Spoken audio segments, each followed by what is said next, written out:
শুধু সেখানে সেখানে বাজেট যাচ্ছে। অথচ আমাদের কথা ছিল জুলাই অভ্যুত্থানের পরে বাংলাদেশের মানুষ, বিশেষ করে এই রংপুর বিভাগের মানুষ, যাদেরকে ৫৫ বছর ঘরে পিছিয়ে রাখা হয়েছে, তাদের জন্য বেশি করে বরাদ্দ দেওয়া উচিত ছিল। আমরা দেখতে পেলাম এই বিএনপি সরকারও এসে বাজেটে বৈষম্য শুরু করলো। প্রথম বাজেটে ৩,৩০,০০০ কোটি টাকার বৈষম্যের বাজেট করেছে, রংপুর বিভাগের জন্য বেশি বাজেট রাখে নাই। তাহলে সব বাজেট যায় কোন দিকে?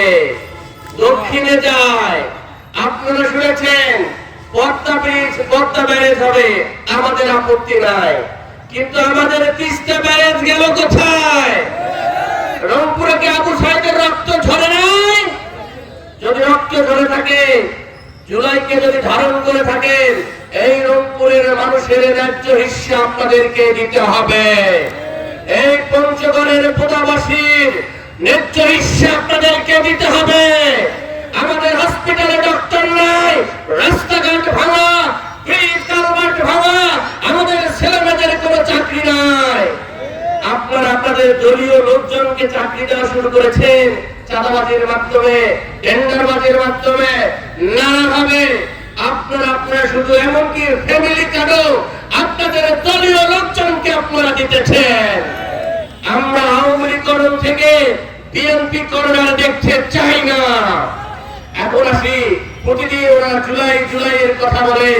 বিএনপি নাকি জুলাইকে ধারণ করে শিলং এবং লন্ডন থেকে ধারণ করেছে, আমরা সেলুট জানাই। কিন্তু বিএনপির জুলাই স্মরণ আর জুলাই ধারণ করা মানে কি চুপ্পুকে মাথার উপরে রাখা? এই চুপ্পু রাষ্ট্রপতি থাকলে কিভাবে জুলাই স্মরণ বাস্তবায়ন হয়? এই যেভাবে দেখেন শেখ মুজিবের চূর্ণ বিচূর্ণ করা হয়েছে, আমরা চাই আওয়ামী লীগের পলিটিক্যাল স্পেন্সার ওই চুপ্পু রাষ্ট্রপতিকে এইভাবে ফেলিয়ে দেওয়া হোক।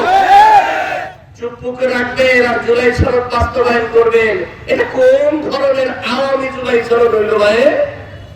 ২ নম্বর কথা, আপনারা গণতান্ত্রিক দল, গণতন্ত্রের জন্য লড়াই করেন, আমরা সম্মান জানাই। কিন্তু আমরা দেখছি শেখ হাসিনাও যে কাজ করে নাই, আপনারা সে কাজ শুরু করেছেন।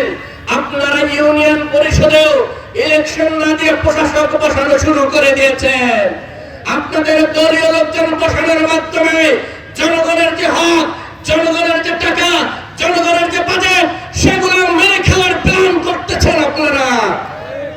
বোদাগঞ্জবাসী স্পষ্ট করে বলে যায়, আপনারা এইরকম অন্যায় জনগণের বাজেটকে যারা সিনেমিনি খেলতে চায়, দলীয় এজেন্ডা বাস্তবায়ন করতে চায়, দলের লোকজনের পকেটে দিতে চায়, তাদের বিরুদ্ধে রুখে দাঁড়াবেন। আরেকটা কথা,